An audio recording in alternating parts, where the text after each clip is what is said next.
La primavera licena y el fin de la regencia. La paz reinó en desembarco del rey durante lo que quedaba de año, enturbiada solo por la muerte de Manfred Moton, señor de Pozo de la Doncella y último de los regentes originales de Aegon. Lord Moton llevaba tiempo en declive. No había conseguido reponerse por completo de las fiebres de invierno, de modo que su pérdida no suscitó muchos comentarios. Lord Rowan recurrió a Sir Corwin Corbray, el marido de Lady Rhaena, para que ocupara su lugar en el consejo. Entretanto, Lady Baela, la hermana de Rhaena, regresó a Marcaderiva con Lord Alyn y su hija.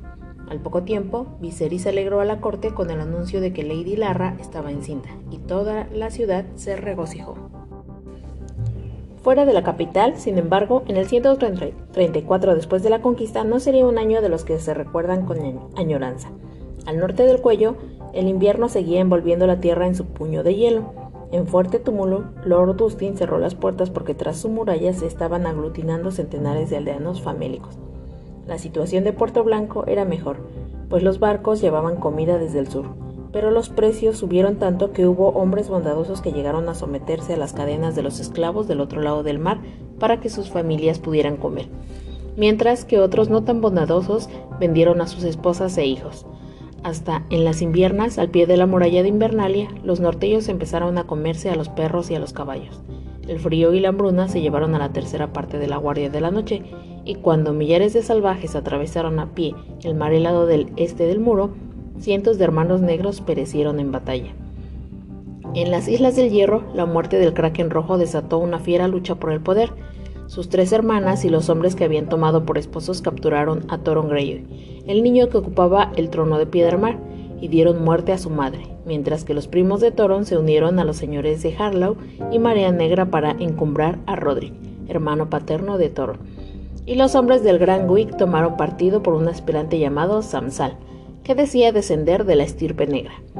Llevaban medio año inmerso en esa sangrienta batalla a 3 bandas cuando Sir Leo Constantine cayó sobre ellos con su flota, de la que desembarcaron miles de espadachines y lanceros de los Lannister en Pike, Gran Wick y Harlow. Si bien Lord Puño de Roble se había negado a participar en la venganza de Roca Casterly contra los Hombres del Hierro, el viejo león marino se mostró más receptivo a las propuestas de Lady Joanna, animado quizá por su promesa de casarse con él si le entregaba las Islas del Hierro, para que las gobernase su hijo. Sin embargo, resultó estar más allá de sus posibilidades. Sir Leo Constantine murió en las rocosas colinas del Gran Wick a manos de Arthur Goodbrother, y 3/4 partes de sus barcos acabaron capturados o hundidos en los fríos mares grises. Pese a que el anhelo de Lady Joanna de pasar por la espada a todos los Hombres del Hierro se vio frustrado, cuando terminó la lucha no le cupo duda a nadie de que los Lannister habían pagado su deuda. Habían ardido cientos de barcoluengos y naves pesqueras, y otros tantos pueblos y hogares. A las esposas y los vástagos de los Hijos del Hierro, que habían causado tantos estragos en las tierras del oeste, los aniquilaron sistemáticamente. Entre las víctimas se encontraban 9 primos del Kraken Rojo, 2 de sus 3 hermanas con sus maridos, Lord Drum del Viejo Wick, Lord Goodbrother de Gran Wick, así como Lord Bolmar y Lord Harlaw de Harlaw, Lord Botley de Puerto Noble y Lord Stonehouse de Viejo Wick. Millares más perecieron de hambre antes de que acabara el año, porque los Lannister también se llevaron toneladas de grano y pescado en salazón que tenían almacenados y destruyeron todo lo que no se pudieron llevar. Aunque Toron Greyjoy conservó el trono de Piedramar gracias a que sus defensores rechazaron el asalto de los Lannister contra la muralla de Pike, y a su hermano paterno Rodrik lo capturaron y lo condujeron a Roca Casterly, donde Lady Joanna lo castró y lo convirtió en el bufón de su hijo. En la costa opuesta de Poniente también estalló una lucha por la sucesión a finales de aquel 134 después de la conquista, cuando Lady Jane Arryn, la doncella del valle, murió en Puerto Gaviota de un resfriado que le agarró en el pecho. Tenía 40 años y pereció en brazos de Jessamine Redford, su querido compañero, en la casa madre de Maris, situada en una isla rocosa del puerto. En su lecho de muerte, Lady Jane dictó su testamento, donde nombraba heredero a su primo Sir Joffrey Arryn, quien le había servido lealmente durante los 10 años precedentes como caballero de la Puerta de la Sangre, defendiendo el valle contra los salvajes de las colinas. Sin embargo, Sir Geoffrey solo era su primo en cuarto grado. Sir Arnold Arryn, primo carnal de Lady Jane, que le había propuesto matrimonio en 2 ocasiones, estaba mucho más próximo en la línea sucesoria. Encarcelado, tras su segunda rebelión fallida, Sir Arnold había perdido la razón, debido a los largos años pasados en las celdas del cielo del nido de águilas y las mazmorras de los sótanos de las puertas de la luna. Pero su hijo, Sir Eldrick Arryn, tenía cordura, astucia y ambición, y salió en defensa de los derechos de su padre. Muchos señores del valle se congregaron bajo sus estandartes, pues juzgaban que las leyes ancestrales de sucesión debían prevalecer sobre el capricho de una mujer moribunda. Surgió un tercer aspirante en la persona de Isenbar Arryn, patriarca de los Arryn de Puerto Gaviota, una rama aún más distante de la gran casa que se había escindido del tronco noble durante el reinado del rey Jaehaerys para dedicarse al comercio y había hecho fortuna. Corría la chanza de que el halcón del escudo de Isenbar era de oro, y pronto empezó a llamárselo el halcón dorado. Se sirvió de su riqueza para sustentar sus pretensiones y contratar mercenarios al otro lado del mar angosto. Lord Rowan hizo lo que pudo para paliar esas calamidades. Ordenó a los Lannister que se retiraran a las Islas del Hierro, envió alimentos al norte y convocó a los Arryn rivales a desembarco del rey, para que expusieran sus causas ante los regentes, pero sus esfuerzos surtieron poco efecto. Los Lannister y los Arryn desollaron sus mandatos por igual, y la comida que llegó a Puerto Blanco estaba lejos de bastar para aliviar la hambruna. Si bien gozaban de estima, ni Thaddeus Rowan ni el niño al que servía inspiraban temor.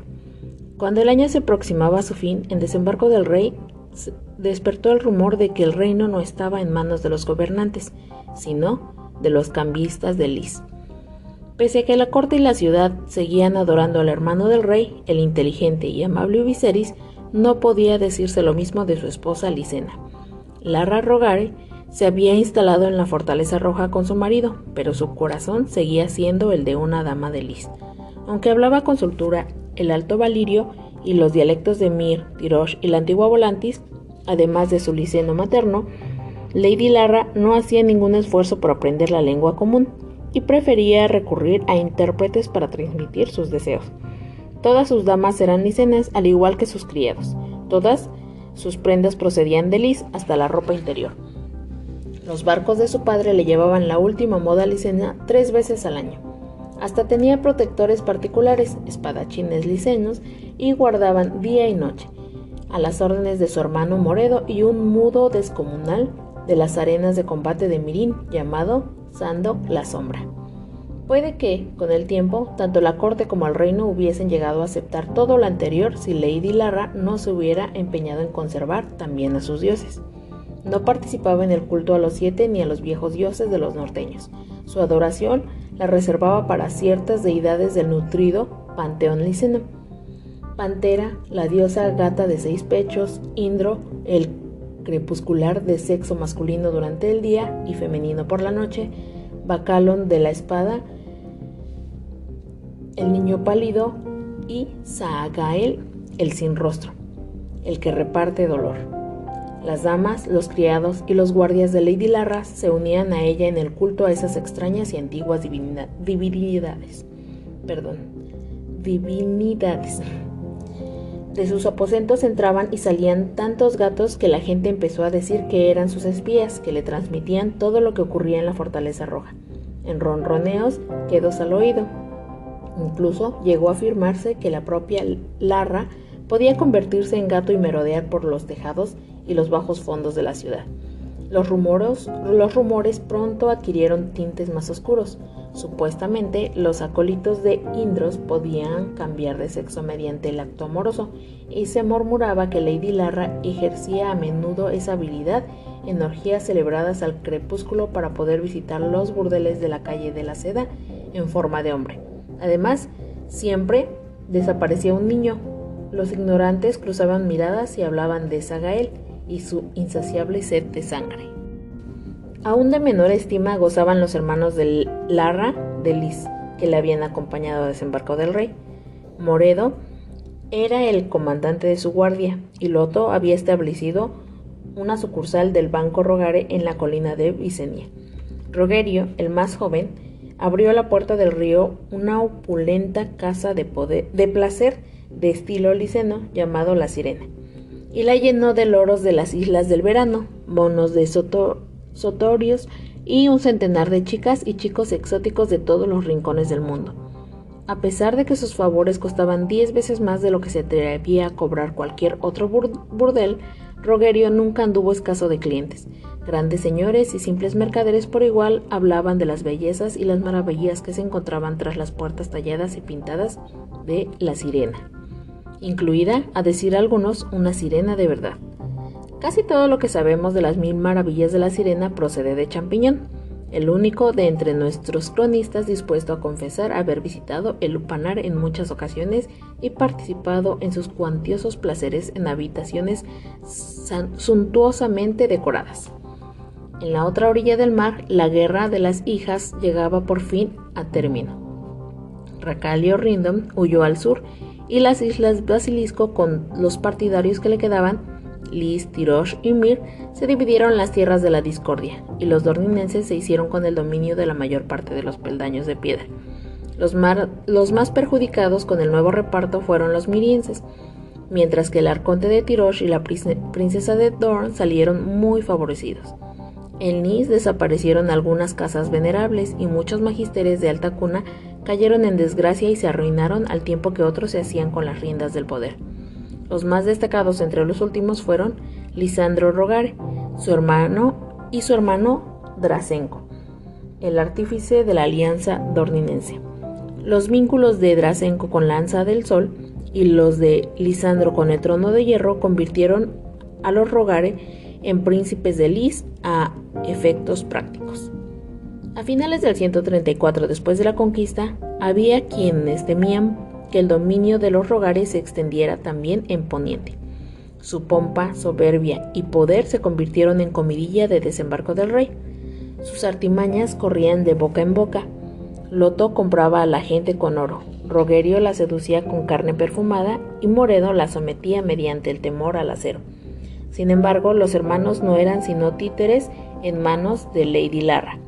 Ella y sus extraños dioses licenos manejaban las cuerdas. El rey y la pequeña reina y el joven príncipe eran tan solo niños, ciegos a lo que ocurría a su alrededor, mientras que la guardia real, los capas doradas y hasta la mano del rey estaban vendidos. O esto se decía. Como todas las historias semejantes, tenía su pizca de verdad mezclada con miedo y falsedades. No cabe duda de que los licenos eran altaneros, ambiciosos y avariciosos. Es evidente que Loto se servía de su banco y Rogerio de su bordel para ganar adeptos a su causa. Sin embargo, en realidad poco se distinguían del resto de los señores y damas de la corte de Aegon III, pues cada cual buscaba el poder y la riqueza a su manera, aunque con más éxito que sus rivales, al menos durante algún tiempo. Los licenos no eran sino una de las facciones que competían por la influencia. Si Lady Larra y sus hermanos hubieran sido ponientis, tal vez habrían gozado de estima y admiración, pero su origen extranjero, sus costumbres extranjeras y sus dioses extranjeros los convertían en objeto de sospecha y desconfianza. Munkun se refiere a este periodo como el señorío Rogare, pero ese nombre solo se utilizó en Antigua, entre los maestres y archimaestres de la ciudadela.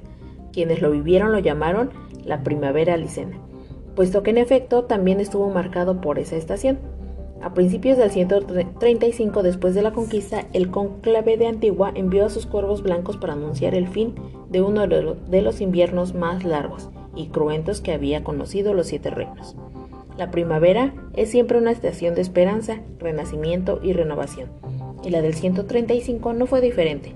Terminó la Guerra de las Islas del Hierro y en Invernalia, Lord Cregan Stark obtuvo un sustancioso préstamo del Banco de Hierro de Bravos para comprar comida y semillas a sus famélicos vasallos. Tan solo en el valle continuó la lucha. Furioso por la negativa de los Arryn, aspirantes al poder, a presentarse en desembarco del rey y someter su disputa al juicio de los regentes, Lord Thaddeus Rowan envió 1,000,000 de hombres a Puerto Gaviota con el también regente Sir Corwin Corby al mando, para restaurar la paz del rey y dirimir el problema de la sucesión. Entretanto, Desembarco del Rey atravesaba una época de prosperidad como no se había visto en muchos años, gracias en gran parte a la casa Rogare de Lys. El banco Rogare pagaba cuantiosos intereses por los fondos depositados, lo que animaba a más nobles a entregar su oro a los licenos. El comercio también florecía. Los muelles de Aguas Negras estaban atestados de barcos de Tirosh, Mir, Ventos, Bravos y sobre todo Lys, que descargaban seda, especias, encaje miriense, jade de Car, marfil de Sotorios y muchos otros artículos extraños y maravillosos de los confines del mundo, incluidos lujos apenas contemplados hasta entonces en los 7 reinos. La abundancia se propagaba a otras ciudades portuarias. El Valle Oscuro, Poza de la Doncella, Puerto Gaviota y Puerto Blanco también vieron crecer su comercio, igual que Antigua en el sur y hasta Lannisport, en el mar del ocaso. En Marcaderiva, la localidad de La Quilla experimentó un renacimiento.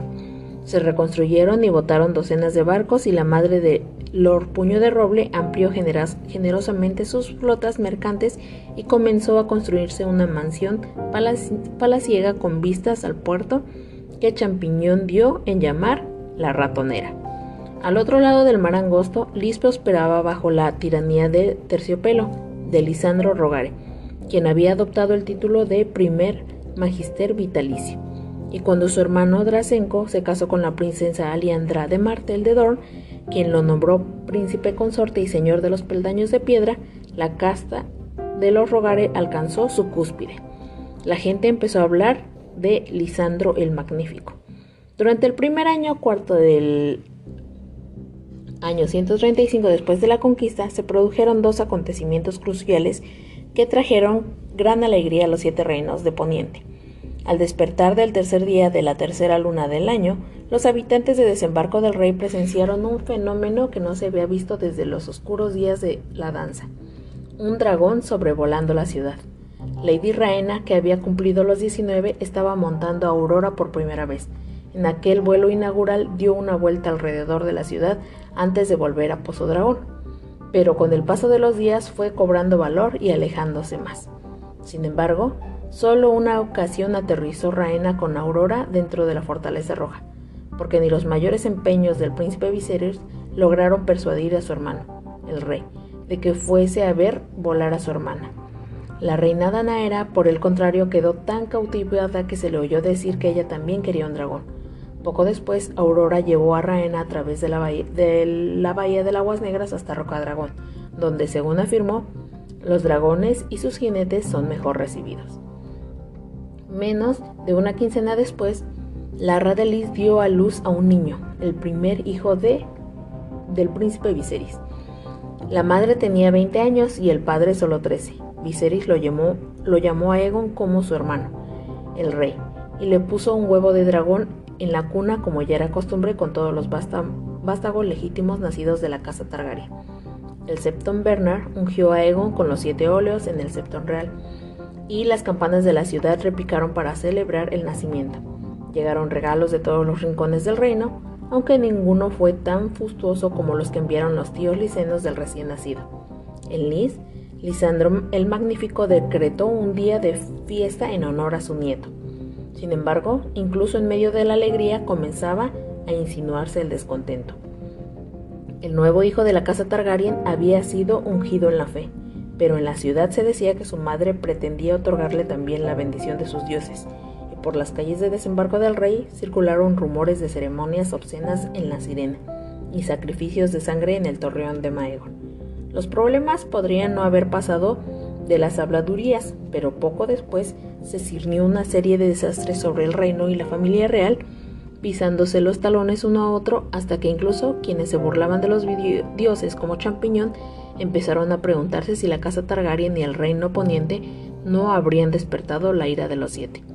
El primer presagio de oscuridad que se avecinaba se presentó en Marcaderiva, cuando eclosionó el huevo de dragón que habían regalado a Laena Velaryon por su nacimiento. El orgullo y el regocijo de sus padres pronto se tornaron ceniza. La criatura salió retorciéndose del cascarón. Era una monstruosidad, un gusano de fuego sin alas, blanco como una larva y ciego. Instantes después de nacer se lanzó contra el bebé con quien compartía cuna y le arrancó un pedazo del brazo. Al oír el grito de Laena, Lord Puño de Roble le arrancó el dragón y lo tiró al suelo y lo despedazó. La noticia del engendro monstruoso y el sangriento incidente perturbó enormemente al rey Aegon, y pronto fue motivo de agrias palabras entre su hermano y él. El príncipe Viserys seguía teniendo su huevo de dragón, aunque no eclosionaba. Lo había conservado durante todos sus años de exilio y cautiverio porque era muy importante para él. Cuando Aegon prohibió que nadie tuviera huevos de dragón en su castillo, Viserys se puso furioso. Sin embargo, prevaleció la voluntad del rey, como debe de ser, y enviaron el huevo a Rocadragón. El príncipe se negó a dirigir la palabra a su hermano durante toda una luna. Su Alteza estaba muy disgustado por la pelea con su hermano, según dejó escrito Champiñón, pero fue un acontecimiento posterior lo que sumió en la desesperación. Se encontraba disfrutando de una cena tranquila en sus aposentos con Daenara, su pequeña reina, en compañía de su amigo Gaemon Pelo Claro, mientras el enano los entretenía con una cancioncilla absurda sobre un oso aficionado por demás a la bebida, cuando el muchacho bastardo empezó a quejarse de calambres en las tripas. «Corre a buscar al gran maestre Munkun», ordenó el rey a Champiñón. Cuando regresó el bufón con el gran maestre, Gaemon se había desmayado y la reina Daenara gemía y se quejaba. «A mí también me duele la tripa». Gaemon era desde hacía tiempo el catador y copero del rey Aegon, y Munkun no tardó en declarar que tanto él como la reina eran víctimas de un envenenamiento. El gran maestre administró a Daenara un fuerte purgante y probablemente fuera eso lo que le salvó la vida. Fue presa de incontrolables vómitos durante toda la noche, lloró y se retorció de dolor, y al día siguiente se encontraba demasiado débil y exhausta para levantarse de la cama, pero eliminó el veneno. Sin embargo, Munkun no llegó a tiempo para salvar a Gaemon Pelo Claro, que murió al cabo de una hora. Nacido bastardo en un burdel, el rey conejito había reinado brevemente en su dominio de la colina durante la luna de la demencia, visto morir a su madre ajusticiada y servido a Aegon III como copero, niño de los azotes y amigo. Se cree que no tenía más de 9 años cuando murió. Más tarde, el gran maestre Munkun echó de comer los restos de la cena a unas ratas enjauladas y determinó que el veneno se había añadido al hojaldre de las tartaletas de manzana. Por suerte, el rey nunca había sido muy aficionado al dulce, ni a ninguna otra comida, en honor a la verdad. Los caballeros de la Guardia Real interrumpieron de inmediato en las cocinas de la Fortaleza Roja, detuvieron a una docena de cocineros, pasteleros, pinches y criadas y se los entregaron a George Graceful, el Lord Confesor. Bajo tortura, 7 reconocieron haber intentado envenenar al rey, pero no hubo 2 relatos iguales. No se ponían de acuerdo en de dónde habían sacado el veneno y ningún cautivo pudo señalar correctamente el plato emponzoñado. De modo que Lord Rowan desestimó las confesiones a regañadientes, diciendo: «No me vale ni para limpiarme el culo». La mano ya estaba de un humor sombrío antes del envenenamiento, porque hacía poco que había sufrido una tragedia personal. Lady Floris, su joven esposa, había muerto de parto. A pesar de que el rey pasaba menos tiempo con su copero desde el regreso de su hermano de Poniente, la muerte de Gaemon Pelo Claro lo dejó inconsolable, aunque tuvo su buena parte porque ayudó a cerrar la brecha que se había abierto entre Aegon y Viserys, quien rompió su obstinado silencio para consolar a su doliente alteza, y estuvo a su lado junto al lecho de la reina. Sin embargo, no sirvió de mucho, porque a partir de entonces fue Aegon quien se sumió en el silencio, pues recobró su antigua melancolía y pareció perder todo interés por la corte y el reino. El siguiente revés cayó lejos de Desembarco del Rey, en el Valle de Arryn, cuando Sir Corwin Corbray dictaminó que debía prevalecer la voluntad de Lady Jane y declaró a Sir Joffrey Arryn señor legítimo del Nido de Águilas. Los demás aspirantes se mostraron intransigentes y se negaron a aceptar el mandato, de modo que Sir Corwin encarceló al Halcón Dorado junto a sus hijos y ejecutó a Eldrick Arryn. Pero Sir Arnold, el perturbado padre de Sir Eldrick, se las ingenió para huir a Piedra de las Runas, donde el joven había servido como escudero. Gunther Royce, conocido en el valle como el Gigante de Bronce, era un anciano, pero tan testarudo como intrépido. Cuando llegó Sir Corwin para sacar a Sir Arnold de su refugio, Lord Gunther se puso su antigua armadura de bronce y montó a su caballo para enfrentarse a él. Una discusión acalorada dio paso a las maldiciones y luego a las amenazas. Corby desenvainó a dama desesperada. Nunca sabremos si para atacar a Royce o solo como amenaza, y entonces un ballestero apostado en las almenas de Piedra de las Runas disparó una saeta que le atravesó el pecho. Matar a un regente de su Alteza era un acto de traición equivalente a atentar contra el propio rey. Por si fuera poco, Sir Corwin era el tío de Kenton Corby, el poderoso y marcial señor del hogar, además de esposo bien amado de Lady Rhaena y jinete de dragón, cuñado por consiguiente de Lady Baela, su gemela, y por tanto emparentado por matrimonio con Alyn Puño de Roble. Con su muerte, las llamas de la guerra volvieron a propagarse por el valle de Arryn. Los Corby, los Hunter, los Crane, los Redford se declararon partidarios de Sir Geoffrey Arryn, heredero designado por Lady Jane, mientras que los Royce de Piedra de las Runas y Sir Arnold, el heredero perturbado, recibieron el apoyo de los Templeton, los Tollett, los Coldwater y los Dutton, así como los señores de los Dedos y las tres hermanas, Puerto Gaviota y la casa Grafton. Continuaron secundando a Halcón Dorado, pese a hallarse cautivo. La respuesta de desembarco del rey no se hizo esperar. Lord Rowan envió al valle una última parvada de cuervos con órdenes de que todos los caballeros partidarios del heredero perturbado y el Halcón Dorado depusieran de inmediato las armas si no querían granjearse la desaprobación del trono de hierro. Ante la ausencia de respuesta, la mano se reunió con Lord Puño de Roble a fin de trazar un plan para reprimir la rebelión. Con la llegada de la primavera, se esperaba que el camino alto que atravesaba las montañas de la luna volviera a ser transitable. 5,000 hombres emprendieron la marcha por el camino real bajo las órdenes de Sir Robert Rowan, el hijo mayor de Lord Thaddeus. Reclutas de Poza de la Doncella, Darre y Highford se unieron a sus filas durante el avance, y al cruzar el Tridente se incorporaron también 600 hombres de los Frey y 1 millar de los Blackwood, con el propio Lord Benjicot al frente, con lo que al entrar a las montañas ya eran 9,000. Se organizó un segundo ataque por mar antes que recurrir a la flota real, cuyo comandante era Sir Gedmund Pike Hacha Magna, tío de su predecesor. La mano acudió a la casa Velaryon para conseguir los barcos que necesitaba. Puño de Roble en persona se pondría al mando de la flota, mientras que Lady Baela, su esposa, iría a Rocadragón a consolar a su gemela enviudada, y de paso asegurarse de que Lady Rhaena no intentara vengar la muerte de su esposo por su cuenta con ayuda de Aurora. Lord Rowan anunció que el comandante del ejército viajaría al valle con Lord Alyn. Sería Moredo Rogare, el hermano de Lady Larra. Nadie podía poner en duda de que Lord Moredo era un guerrero temible, alto y solemne, de cabello rubio casi blanco y centellantes ojos azules. Se decía que parecía la viva imagen de un guerrero de la antigua Valiria, y de acero valirio era la espada larga que portaba, a la que llamaba Verdad. Pero, a pesar de la bravura de Liceno, el pueblo no acogió bien el nombramiento.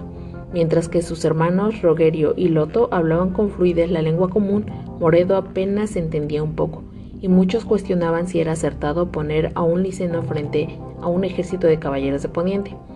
Los enemigos de Lord Rowan en la corte, entre los cuales se contaban muchos que habían obtenido sus cargos por obra de Unwin Pike, se apresuraron a señalarlo como la prueba de lo que se rumoreaba desde hace medio año, que Thaddeus Rowan se había vendido a Puño de Roble y a los Rogare.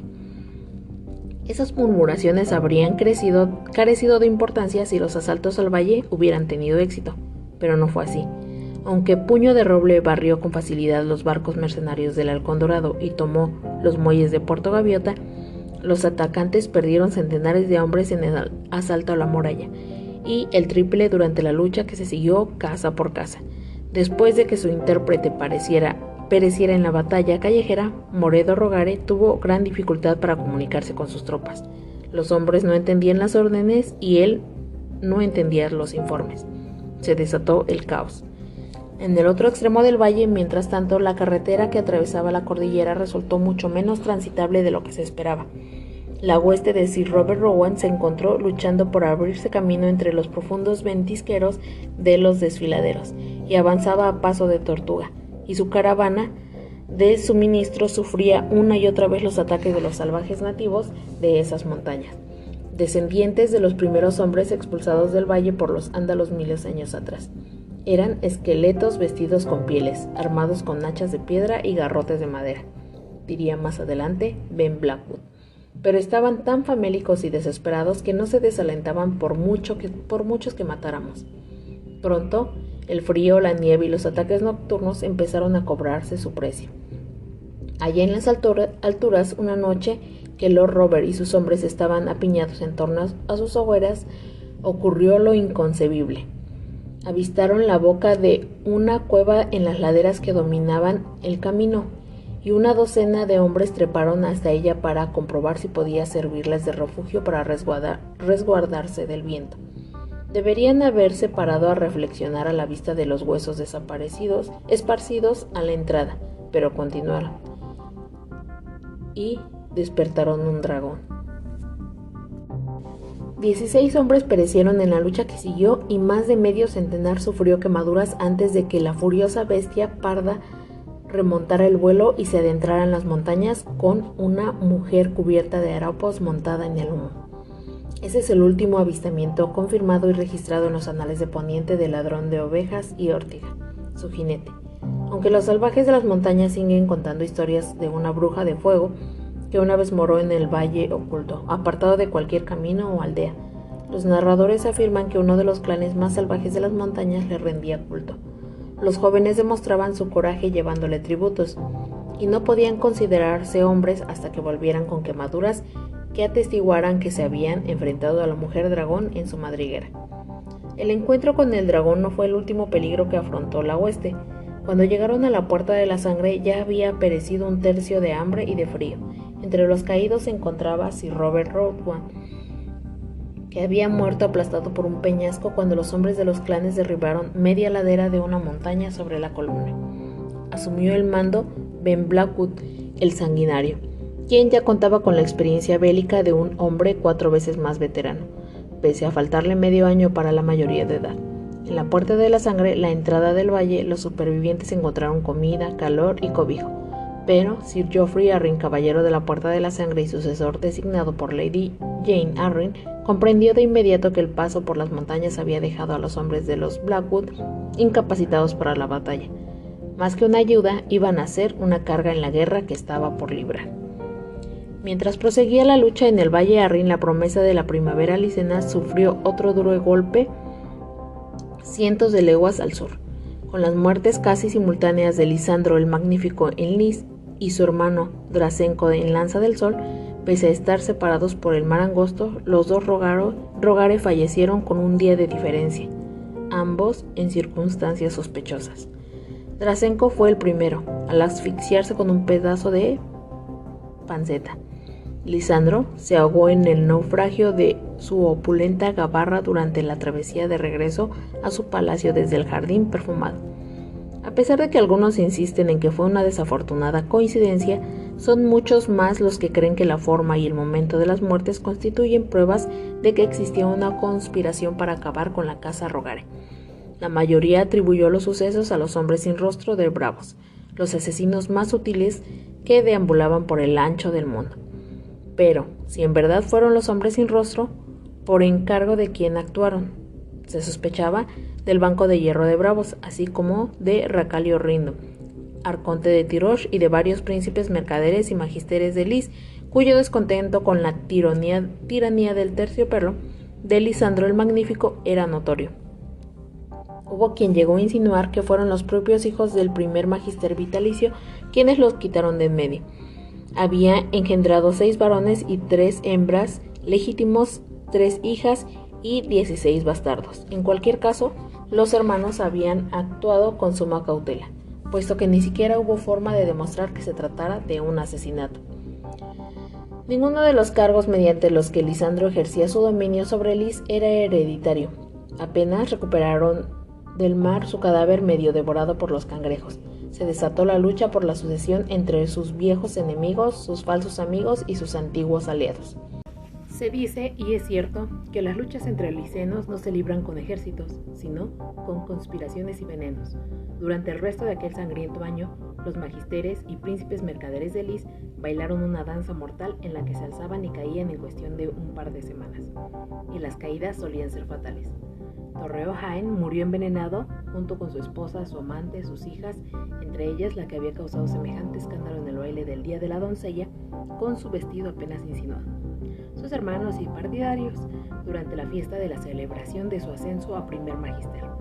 A Silvario Pendaeris lo apuñalaron en un ojo cuando salía del templo del comercio, y a su hermano Pereno lo acogotaron en una casa de placer mientras una esclava lo satisfacía con la boca. El confaloniero Moreo da Gaerón pereció a manos de su propia guardia de élite, y a Mateno Ortiz, un ferviente devoto de la diosa Pantera, lo atacó y casi devoró su apreciado gato sombra, cuya jaula había quedado inexplicablemente abierta una noche. Pese a que los descendientes de Lisandro no podían heredar sus cargos, su palacio fue para su hija Lisara, sus barcos para su hijo Draco, su casa de las almohadas para su hijo Fredo y su biblioteca para su hija Marra. A todos sus vástagos le correspondió una parte de la riqueza que representaba el Banco Rogare. Hasta los bastardos recibieron participaciones, aunque inferiores a las que se asignaron a los hijos legítimos. El control efectivo del banco fue a parar a Lisaro, hijo mayor de Lisandro, de quien se ha dicho sin faltar a la verdad que tenía el doble de ambición de su padre y la mitad de su habilidad. Lisaro Rogare aspiraba a gobernar Lis, pero carecía de la astucia y la paciencia de su padre para pasarse decenios acumulando riqueza y poder lentamente. Dado que sus rivales iban cayendo en las garras de la muerte, la primera medida de Lisaro fue garantizar su seguridad personal comprando 1 millar de inmaculados a los esclavistas de Astapor. Esos eunucos guerreros tenían fama de ser los mejores soldados de infantería del mundo, y además estaban entrenados en la obediencia ciega, de forma que sus amos jamás debían temer un desafío o traición. Ya rodeado de sus protectores, Lisaro se aseguró el nombramiento de Campaloniero. Se ganó al pueblo llano con sus consuntuosos entretenimientos y a los magisteres con sobornos sin precedentes. Cuando esos gastos consumieron su fortuna personal, empezó a desviar oro del banco. Más adelante confesó que su intención era provocar una guerra corta y victoriosa contra Tirosh y Omir y alzarse con el mérito de la conquista gracias a su rango militar, lo cual le allanaría el ascenso a primer magister. El saqueo de una de esas ciudades le proporcionaría el oro suficiente para restituir los fondos que había sacado del banco y convertirse en el hombre más rico de Lis. El plan era una necedad y pronto se vino abajo. La leyenda dice que los primeros rumores de la insolvencia del Banco Rogare los extendieron agentes a sueldo blanco del Banco de Hierro de Bravos. Pero, independientemente de su procedencia, enseguida habían alcanzado todo Lis. Los magisteres y príncipes mercaderes de la ciudad comenzaron a exigir la devolución de sus depósitos. Al principio unos pocos, luego más y más, hasta que de las cámaras de Lisaro fluyó un río de oro cuya fuente no tardó en agotarse. Cuando eso sucedió, Lisaro ya no estaba. Enfrentado a la ruina, huyó de Lis en plena noche con 3 esclavas de cama, 6 criados y un centenar de inmaculados, abandonando a su esposa, a sus hijos y su palacio. Comprensiblemente alarmados, los magisteres de la ciudad procedieron de inmediato a la intervención del Banco Rogare, pero se encontraron con que no quedaba sino una cáscara vacía. La caída de la casa Rogare fue rápida y despiadada. Los hermanos de Lisaro aseguraron que no había tenido nada que ver con el expolio del banco, pero muchos dudaron de su autoproclamada inocencia. Draco Rogare huyó a Volantis en una de sus galeras, y Marra se disfrazó de hombre y consiguió llegar al templo de Indros para acogerse a sagrado. Pero los demás hermanos los capturaron y juzgaron, incluso los bastardos. Cuando Lizara Rogare protestó alegando que no lo sabía, el magister Tigaro Moracos le respondió: pues deberías, y la multitud rugió en señal de aprobación. Media ciudad había quedado en la ruina. Los daños no se limitaron a Lis. Cuando Poniente tuvo noticia de la caída de la casa Rogare, señores y mercaderes por igual no tardaron en comprender que podían dar por perdido el dinero que había depositado en su banco. En Puerto Gaviota, Moredo Rogare actuó rápidamente, delegó el mando de Alin Puño de Roble y se embarcó rumbo a Bravos. Al otro Rogare lo prendieron Sir Lucas Leywood y sus capas doradas cuando intentaba abandonar Desembarco del Rey. Se incautaron todas sus cartas y de los libros de contabilidad, junto con cualquier ápice de oro o plata que quedara en las cámaras de la colina de Vicenia. Mientras tanto, Sir Marston Mares de la Guardia Real irrumpió en La Sirena con 2 de sus hermanos juramentados y 50 guardias.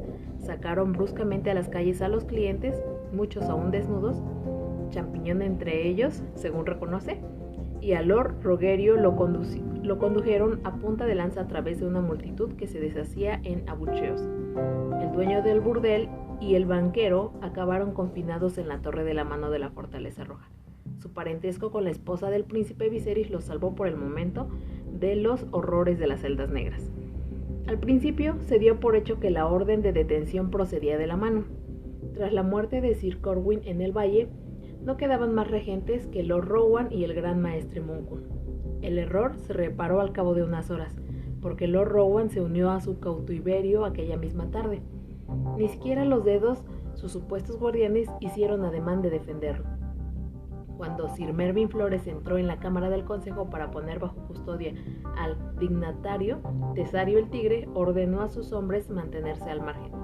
La única resistencia provino del escudero de Lord Rowan, a quien no tardaron en reducir. «Perdonad al chaval», rogó Lord Tadeus, y le hicieron caso, pero antes le cortaron una oreja, para enseñarlo a no andar esgrimiendo aceros contra la Guardia Real. La lista de los sospechosos de traición a los que había que detener y someter a juicio no acababa ahí. Apresaron a 3 primos y un sobrino de Lord Rowan, junto con 4 decenas de mozos, criados y caballeros que tenían a su servicio. A todos los cogieron por sorpresa y se rindieron sin poner resistencia. Pero cuando Sir Amaury Pic se dirigió al torreón de Maegor con una docena de soldados, se encontró con Viserys Targaryen en el puente levadizo, hacha de guerra en mano. Era un hacha pesada para un príncipe más bien delgaducho de 13 años, relata Champiñón el bufón. Resultaba dudoso que fuera capaz de levantarla, y mucho menos de esgrimirla. Si habéis venido a por mi esposa, Sir Pic, volved sobre vuestros pasos, dijo el joven príncipe, porque no llegaréis a ella mientras yo siga en pie.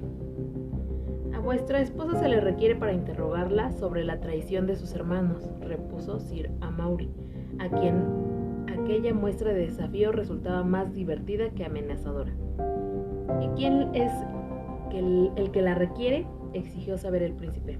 La mano del rey, respondió Sir Amaury. ¿Lord Rowan? A Lord Rowan se lo han destituido de su cargo. La nueva mano del rey es Sir Marston Flores. En aquel momento, Aegon III salió del torreón y se situó junto a su hermano.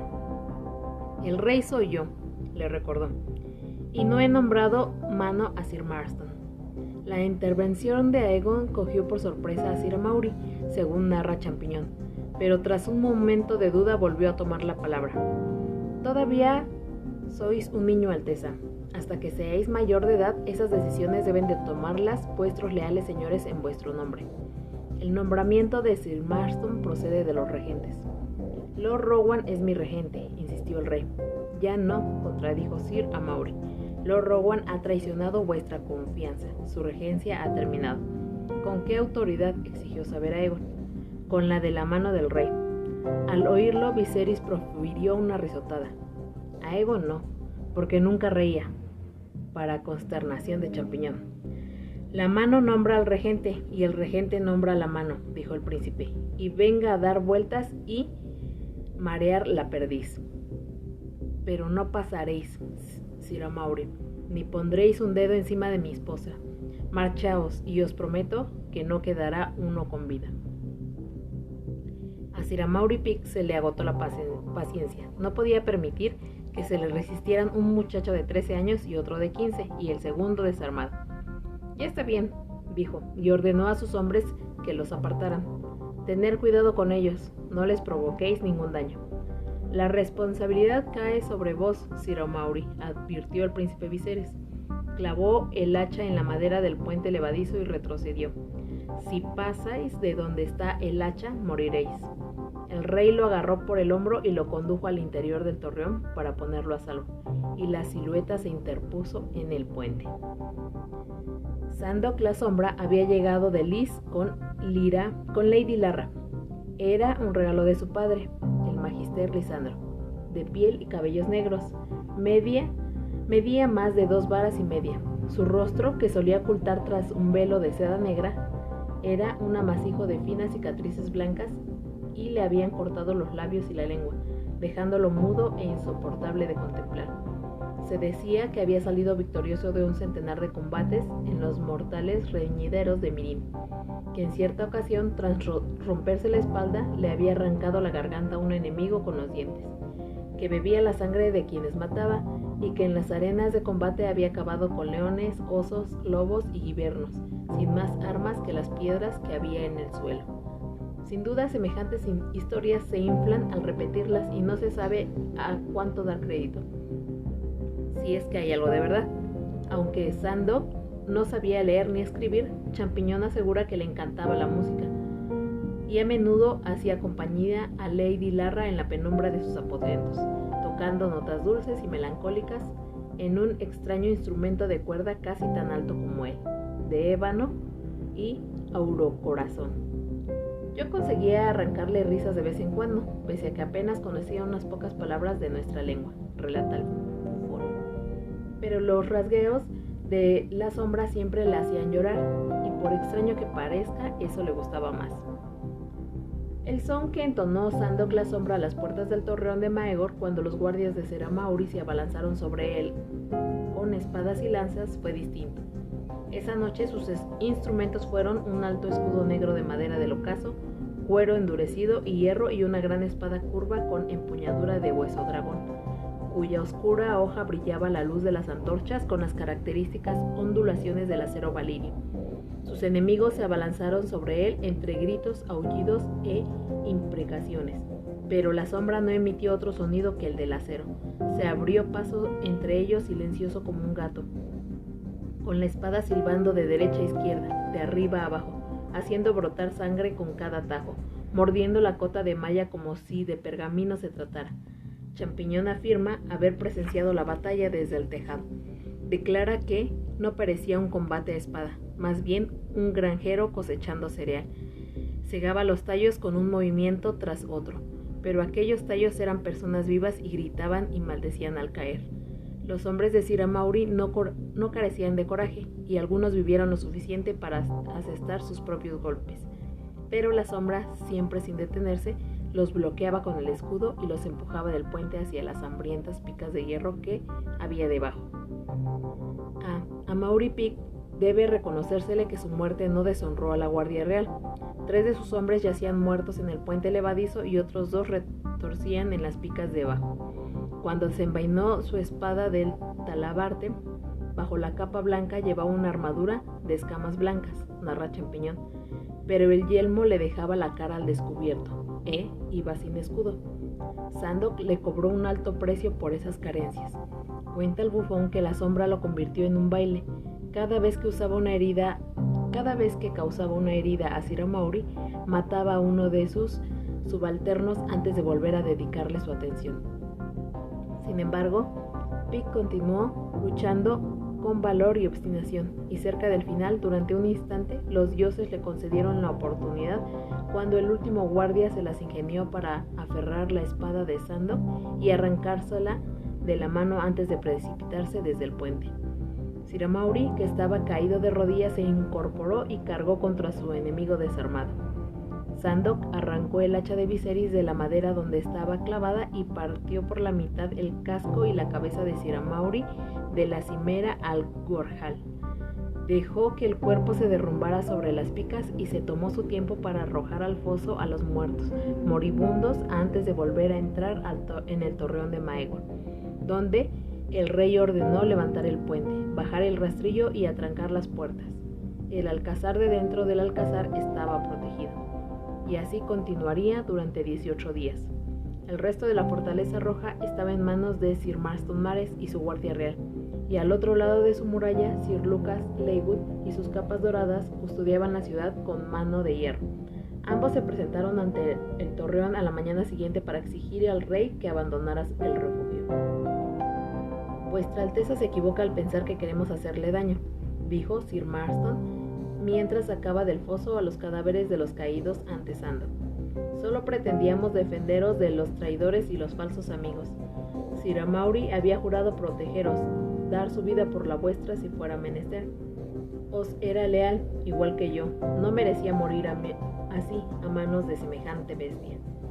Sandok no es ninguna bestia, contestó el rey Aegon sin mostrarse conmovido. No puede hablar, pero oye y obedece. Ordené marcharse a Sir Maury y se negó. Mi hermano le advirtió de lo que sucedería si traspasaba el lugar que marcaba el hacha. Creía que los votos de la Guardia Real incluían la obediencia. Es verdad, mi señor, juramos obedecer al rey, repuso Sir Marston, y cuando seáis un hombre adulto, mis hermanos y yo estaremos dispuestos a arrojarnos sobre nuestras espadas si así lo ordenáis. Pero mientras seáis un niño, nuestro juramento nos exige obedecer a la mano del rey, puesto que habla con la voz del monarca. Mi mano es Lord Tadeos, le recordó Aegon.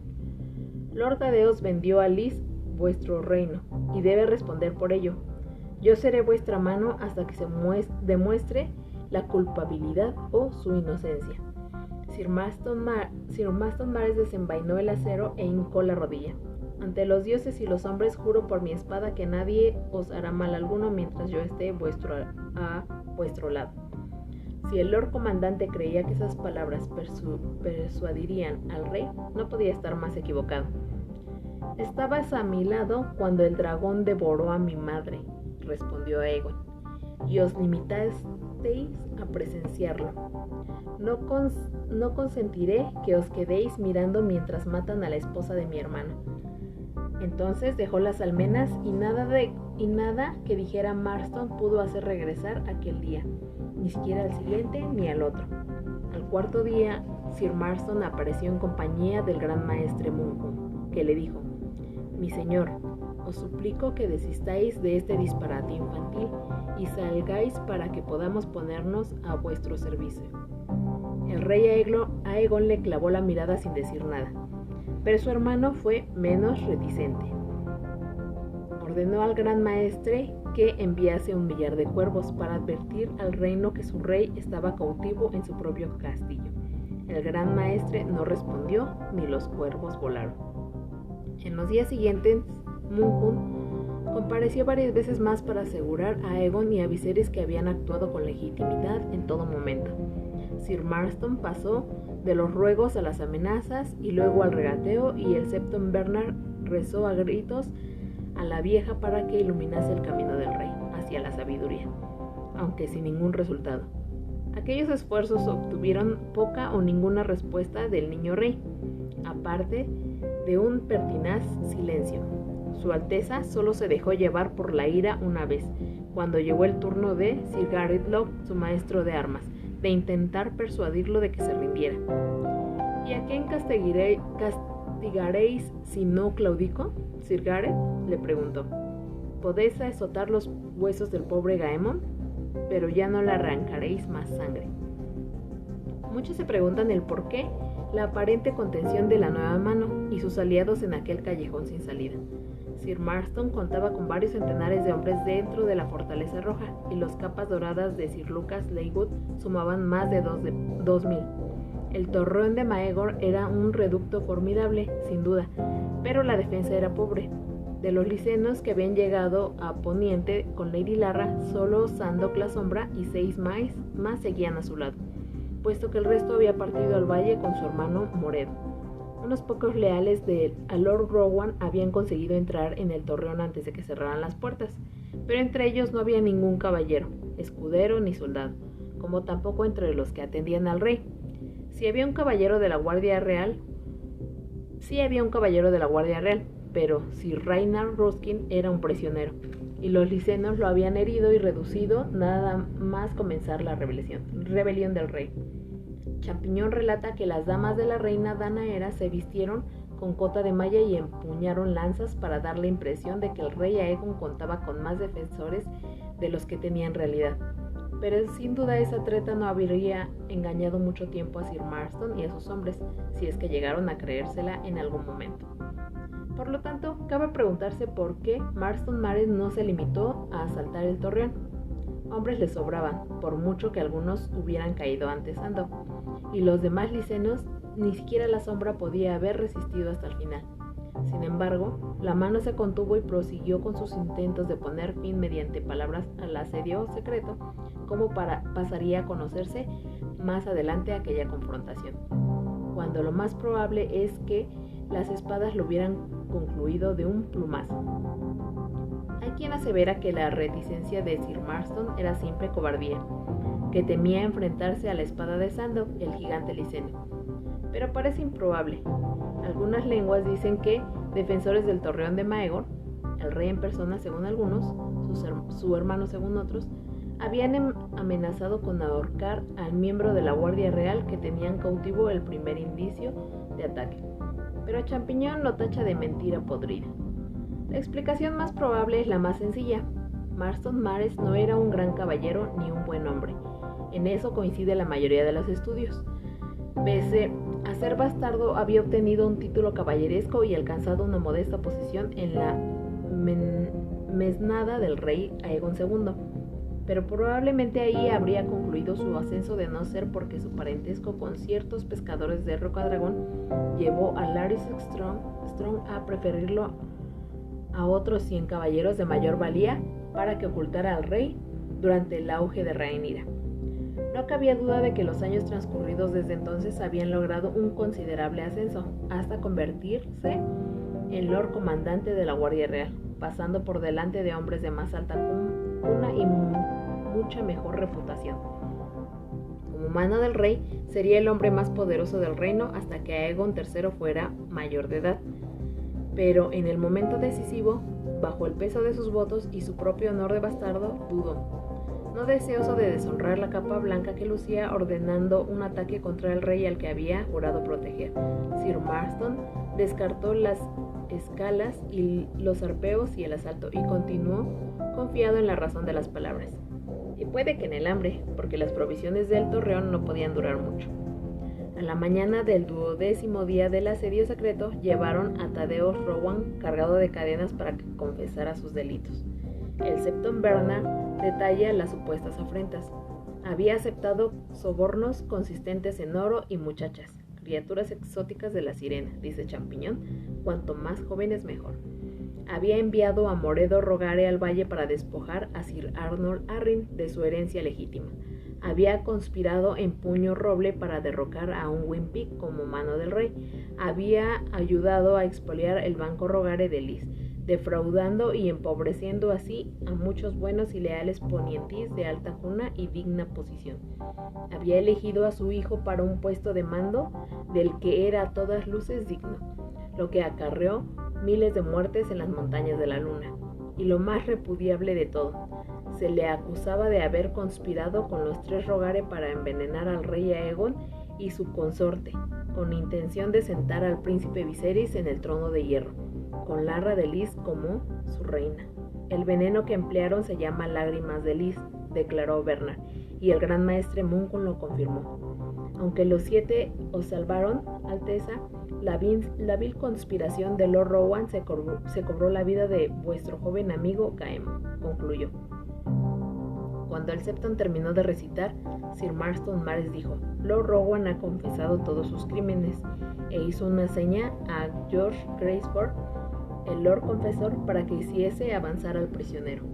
Lord Thaddeus llevaba pesados grilletes con cadenas en los tobillos y tenía el rostro tan hinchado y amoratado que costaba reconocerlo. Al principio no se movió hasta que Lord Graceford lo pinchó con la punta del puñal, y entonces habló en voz débil. Sir Marston dice la verdad, Alteza, lo he confesado todo.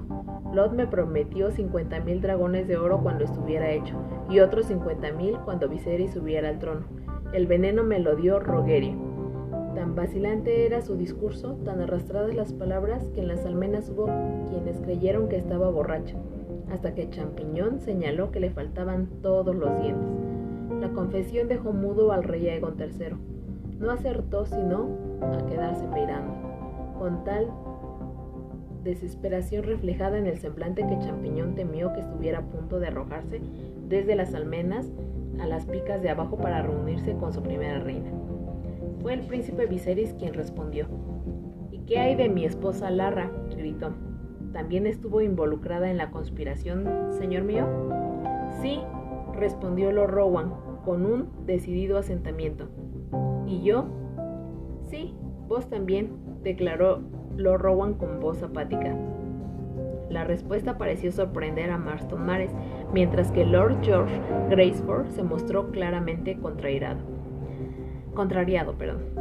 Y Gaemon Pelo Claro, me imagino que él fue quien envenenó la tartaleta, continuó Viserys con sarcasmo. Sí, mi príncipe. Si lo dice, así es, musitó Thaddeus Rowan.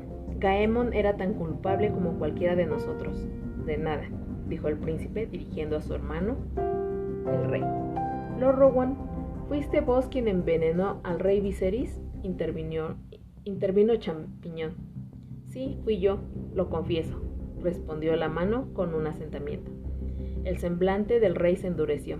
Sir Marston, dijo el monarca, este hombre es mi mano y es inocente de traición. Aquí los traidores son quienes lo torturaron para obtener falsas confesiones.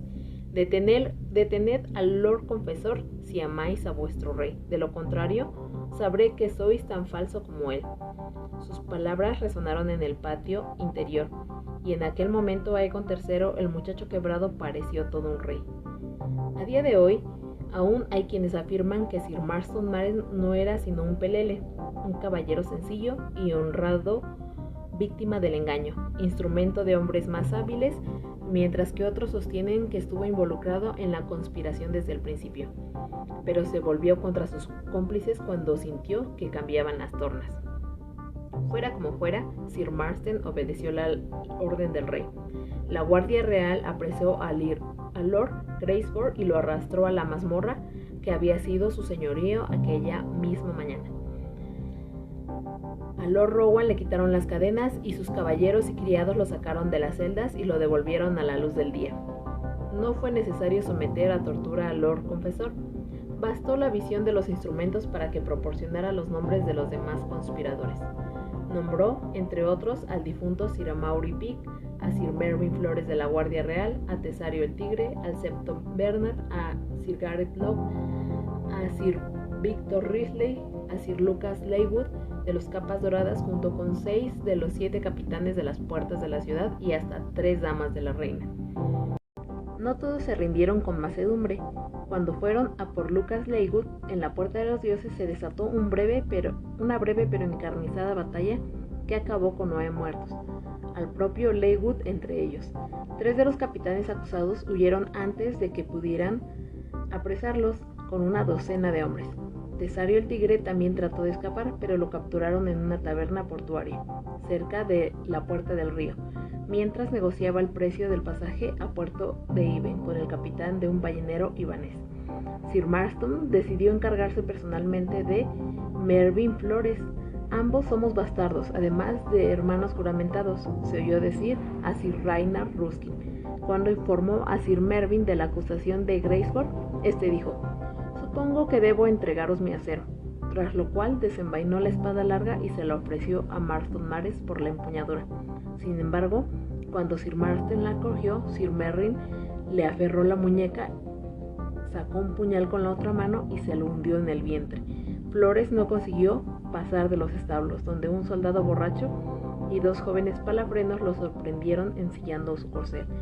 Los mató a todos, pero el ruido atrajo a otros que se apresuraron a reducir al caballo bastardo y le dieron muerte a golpes. Aún llevaba la capa blanca que había deshonrado. Su lord comandante, Sir Marston Mares, no lo sobrevivió mucho tiempo. Lo encontraron en la Torre de la Espada Blanca, en un charco de su propia sangre, y lo llevaron al gran maestre Munkun, quien lo examinó y concluyó que la herida era mortal. Pese a que lo cosió lo mejor que pudo y le administró la leche de la amapola, Mares pereció aquella misma noche. Lord Greysford había incluido a Sir Marston entre los conspiradores que nombró, insistiendo en que ese cabrón cambiacapas había estado de su lado desde el principio, pero Mares no tuvo ocasión de refutar la acusación. El resto de los conspiradores los encerraron en las celdas negras, a la espera del juicio. Algunos afirmaron que eran inocentes, mientras otros declararon, como había hecho Mares, que habían actuado con la sincera creencia de que los traidores eran Thaddeus Rowan y los licenos. Sin embargo, unos pocos se mostraron más comunicativos. El más locuaz fue Sir Gareth Long, quien manifestó en voz bien alta que Aegon III era un debilucho incapaz de sostener una espada y mucho menos de sentarse en el trono de hierro. El Septon Bernard se escudó en la fe. En los 7 reinos no había lugar para los licenos y en sus extraños dioses foráneos. Afirmó que lo que pretendía era que Lady Larra pareciera junto con sus hermanos, para que Viserys fuera libre de tomar una esposa decente nacida imponente. El más sincero de los conspiradores fue Tesario el Pulgar, que reconoció que lo habían hecho para conseguir oro, mujeres y venganza. Rogerio Rogare lo había echado de la Sirena por agredir a una puta, así que él había exigido el burdel y la virilidad de Rogerio como pago, y le habían prometido ambas cosas, pero cuando los inquisidores le preguntaron quién había hecho esa promesa, Tesario respondió con una sonrisa, que se convirtió en un rictus, seguido de un grito, cuando volvieron a preguntárselo bajo tortura. El primero al que acusó fue Marston Mares, pero continuaron torturándolo y nombró a George Greysford y luego a Mervyn Flores. Champiñón nos dice que estaba a punto de señalar a un cuarto culpable, tal vez el auténtico, cuando expiró. Hubo un nombre que jamás se pronunció, pese a que pendía como un nubarrón sobre la fortaleza roja. En el testimonio de Champiñón, el bufón menciona abiertamente lo que pocos se atrevieron a decir por entonces, que sin duda existía otro conspirador, amo y señor de los demás, que manejaba los hilos a distancia y se servía de los demás como marionetas. El titiritero oculto en la sombra, lo llamaba. Greysford era cruel, pero no inteligente. Long tenía coraje, pero no astucia. Risley era un beodo. Bernard, un necio devoto. El Pulgar, un puto volantino, peor que los licenos. Las mujeres eran mujeres. La Guardia Real estaba para recibir órdenes, no para darlas. A Lucas Leywood le encantaba pavonearse de su capa dorada, y era capaz de beber, luchar y follar como el mejor, pero no tenía madera de conspirador, y todos ellos estaban vinculados a un hombre, Unwin Peake, señor de Pico Estrella, señor de Dunstanbury, señor de Sotoblanco, antaño mano del rey. Sin duda no fue el único que albergó esa sospecha cuando salió a la luz la conjura para matar al rey. Varios traidores tenían lazos de sangre con la antigua mano, y otros le debían su posición. Además, la conspiración no era para nada nuevo para Peake, quien en su día había planeado el asesinato de 2 jinetes de dragón bajo el letrero de los abrojos sangrientos. Pero Peake estaba en Pico Estrella durante el asedio secreto, y ninguno de sus supuestos títeres llegó a mencionar su nombre, de modo que su implicación no pudo demostrarse nunca, ni entonces ni ahora. Tan espeso era el miasma de la desconfianza en la fortaleza roja que Aegon III no salió del torreón de Maegor hasta 6 días después de que su hermano Viserys desenmascarara la falsa confesión de Lord Rowan. No permitió que bajaran el puente hasta que vio al gran maestre Munkun enviar una nube de cuervos para convocar a 4 decenas de señores leales a desembarco del rey. Les quedaban tan pocas provisiones que la reina Danaera lloraba todas las noches hasta que le vencía el sueño, y 2 de sus damas estaban tan debilitadas por el hambre que tuvieron que ayudarlas a cruzar el foso. Cuando el rey abandonó su refugio, Lord Graceford ya había dado los nombres. Había capturado a muchos de los traidores, otros habían huido, y Marston Mares, Mervyn Flores y Lucar Leigus estaban muertos. Poco después, Thaddeus Rowan volvió a instalarse en la Torre de la Mano, pero resultaba patente que no estaba en condición de volver a asumir sus deberes como mano del rey. Los sufrimientos que le habían infligido en las mazmorras lo habían quebrantado. Había momentos en que parecía el de siempre, entero y feliz, pero al poco se echaba a sollozar de manera incontrolable.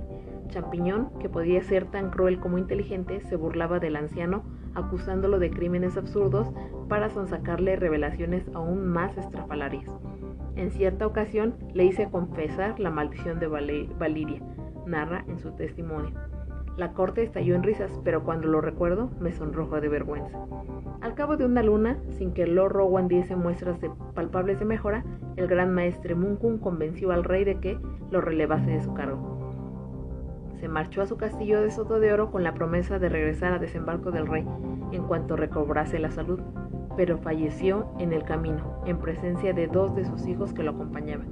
El gran maestre ejerció tanto de mano como de regente durante lo que le quedaba del año, puesto que el reino necesitaba gobierno y Aegon aún no había alcanzado la mayoría de edad. Sin embargo, su condición de maestre, atado por la cadena que simboliza su juramento de servir, Munkun no se consideraba apto para juzgar a grandes señores y caballeros ungidos, de manera que los acusados de traición quedaron marchitándose en las mazmorras a la espera de una nueva mano. Cuando el año llegó a su fin, dio paso a uno nuevo. Un desfile de señores pasó por desembarco del rey, obedeciendo la llamada del monarca. Los cuervos habían hecho su trabajo. Pese a no haberse convocado formalmente como Gran Consejo, aquella asamblea de nobles del año 136 después de la conquista fue la mayor de los 7 reinos desde la ocasión en que el viejo rey reunió a los notables en Harrenhal en el 101 después de la conquista. La ciudad pronto se llenó hasta rebosar para deleite de los posaderos, las putas y los mercaderes. La mayoría de los asistentes procedían de las tierras de la Corona, las tierras de la Tormenta y el Valle, donde Lord Puño de Roble y Ben Blackwood el Sanguinario habían logrado por fin forzar al halcón dorado, al heredero perturbado, al gigante de bronce y a sus partidarios a hincar la rodilla y rendir vasallaje a Joffrey Arryn. Junto Royce, Kenton Corby e Isambard Arryn se encontraron entre los que acompañaron a Lord Alyn a la reunión, junto con el propio Lord Arryn. Joanna Lannister envió a su primo y 3 banderizos en representación del oeste. Torren Manderly navegó desde Puerto Blanco con casi medio centenar de caballeros y primos, y Lionel Hightower y Lady Sam llegaron cabalgando desde Antigua con 600 adlatares. Pero el séquito más numeroso fue el de Lord Unwin Peake, compuesto de 1 millar de sus hombres y 500 mercenarios. ¿De qué tendrá miedo?, se burló Champiñón. A la sombra del trono de hierro vacío, puesto que el rey Aegon no se dignó a comparecer en la corte, los señores intentaron nombrar grandes nuevos regentes, que gobernasen hasta la mayoría de edad del monarca. Las reuniones se prolongaron más de 15 días sin que lograran avanzar ni un solo paso hacia el acuerdo. A falta de un rey de mano firme que los guiara, algunos dieron rienda suelta a las viejas querellas, y a las heridas a medio sanar de la danza comenzaron a sangrar de nuevo. Los poderosos tenían demasiados enemigos, mientras que los señores menores se los despreciaba por ser pobres o débiles. Por último, perdida la esperanza de llegar a un acuerdo, el gran maestre Munkun propuso que se eligieran 3 regentes por sorteo. Cuando el príncipe Viserys sumó su voz a la de Munkun, la propuesta se llevó a cabo. Los afortunados fueron William Shakespeare, Mark Merryweather y Loren Grandison, de quienes se puede decirse sin faltar a la verdad que fueron tan inofensivos como mediocres. La selección de la mano del rey era una cuestión más importante, y los señores allí reunidos no estaban dispuestos a delegarlas a los nuevos regentes. Algunos, sobre todo los procedentes del dominio, presionaron para que el cargo se otorgara a Unwin Pitt una vez más, pero enmudecieron de inmediato cuando el príncipe Viserys declaró que su hermano preferiría a alguien de menor edad y menos propenso a llenarle la corte de traidores. Salió a relucir el nombre de Alyn Velaryon, pero lo descartaron por ser demasiado joven, lo mismo que a Kermit Tully, a Benjamin Blackwood. Al cabo, los nobles propusieron a un norteño, Torrent Manderly, señor de Puerto Blanco, desconocido para muchos de ellos, pero precisamente por eso carente de enemigos al sur del cuello, con la posible excepción de un Wimpig, cuya memoria era larga. Está bien, lo haré, dijo Lord Torrent, pero si tengo que tratar con esos ladrones licenos y su maldito banco, necesitaré un ayudante al que se le den bien las cuentas. Puño de Roble se puso en pie para proponer a Isenbar Arryn de Halcón Dorado del Valle. Para apaciguar a Lord Pitt y a sus partidarios, se nombró a Lord Almirante y consejero naval a Gedmund Pitt Hachamagna. Se dice que Puño de Roble lo encontró más cómico que irritante y declaró que era una buena elección, puesto que a Sir Gedmund le encantaba pagar barcos y a mí me encanta navegarlos. Sir Ragnar Ruskin se convirtió en Lord Comandante de la Guardia Real y Sir Adrian Thorne obtuvo el mando de los Capas Doradas. Este último, antiguo capitán de la Puerta de León, había sido el único de los 7 Lucas Leywood al que no acusaron de estar involucrado en la conspiración. Así se dispuso, solo faltaba que Aegon III pusiera su sello, lo cual hizo a la mañana siguiente sin objeción alguna, antes de volver a retirarse al solitario esplendor de sus aposentos. La nueva mano se volcó de inmediato en los asuntos del reino. Su primera tarea fue abrumadora: presidir los juicios de los acusados de envenenar a Gaemon Pelo Claro y urdir una conspiración para traicionar al rey. Había nada menos que 42 inculpados, puesto que aquellos a quienes habían nombrado Lord Greysport señalaron a su vez a otros durante los severos interrogatorios. 16 habían huido y 8 habían muerto, de lo que dejaba 18 reos. 13 ya habían confesado su implicación en mayor o menor medida gracias a las dotes persuasivas de los inquisidores del rey. 5 continuaban insistiendo en su inocencia. Declaraban haber estado verdaderamente convencidos de que el traidor era Lord Rowan y haberse unido a la conspiración para salvar a su Alteza de las intenciones asesinas de los licenos. Los juicios se prolongaron 33 días. El príncipe Viserys estuvo presente en todas las ocasiones, a menudo acompañado de Lady Larra, su esposa, que lucía un abultado vientre a causa de su segundo embarazo, y de su hijo Aegon y el ama de cría. El rey Aegon solo compareció 3 veces, los días que se dictó sentencia contra Gareth Long, George Greysport y el Septon Bernard. No mostró ningún interés por el resto, y ni siquiera quiso saber los veredictos. La reina Danaera no hizo acto de presencia en ningún momento. A Sir Gareth y Lord Greysport los condenaron a muerte, pero ambos prefirieron vestir el negro. Lord Manderly ordenó que embarcaran en el primer barco que zarpase rumbo a Puerto Blanco, desde donde podrían conducirlos al muro. El Septon Supremo había enviado una carta para rogar clemencia por el Septon Bernard, a fin de que pueda expiar sus pecados mediante la oración, la contemplación y las buenas obras, de modo que Manderly no lo entregó al hacha del verdugo, sino que lo castró y lo condenó a caminar descalzo de desembarco del rey a Antigua con su virilidad colgada al cuello. Si sobrevive, su altísima santidad puede hacer con él lo que le plazca, decretó. Bernard sobrevivió y pasó el resto de sus días como escriba con voto de silencio, copiando libros sagrados en el septo estrellado. Los Capas Doradas acusados, algunos habían huido, decidieron emular a Sir Gareth y Lord Greysport y vestir el negro antes de perder la cabeza. Esa misma elección hicieron los dedos supervivientes. Pero Sir Victor Risley, antigua justicia del rey, reclamó su derecho a juicio por combate como caballero ungido, para demostrar mi inocencia a riesgo de mi cuerpo, ante los ojos de los dioses y los hombres. Llevaron a la corte a Sir Gareth Long, el primero y más destacado de quienes habían implicado a Risley en la trama, para que fuera su contrincante. Siempre ha sido un puto necio, Víctor. dijo Sir Gareth cuando le pusieron la espada larga en la mano. El antiguo maestro de armas despachó rápidamente al antiguo verdugo y a continuación, esbozando una sonrisa, se encaró con los condenados que esperaban al fondo del salón del trono y les preguntó: ¿alguien más? Los casos más acongojantes fueron los de las 3 mujeres acusadas, todas ellas de alta cuna y doncellas de la reina. Lucinda Penrose, la que había sufrido un ataque durante la jornada de cetrería anterior al baile de la doncella, reconoció que deseaba la muerte de Danaera con esas palabras: si no me hubieran rajado la nariz, ella sería mi sierva en vez de yo la suya. Ahora, por su culpa, ningún hombre se fijará en mí. Cassandra Baratheon confesó haber compartido lecho con Sir Mervyn Flores en numerosas ocasiones y a veces con Tesario el Tigre a instancias del primero, pero solo cuando me lo pedía. Cuando William Stagbeer aventuró a que quizá la muchacha formase parte de la recompensa que habían prometido al volantino, Lady Cassandra se deshizo en lágrimas, pero hasta su confesión palideció en comparación con la de Lady Priscilla Hogg, una zagala melancólica y algo simplona de 14 años, rechoncha, de baja estatura y rostro anodino, que de alguna manera había llegado a imaginar que el príncipe Viserys se casaría con ella si muriese Larra de Lis.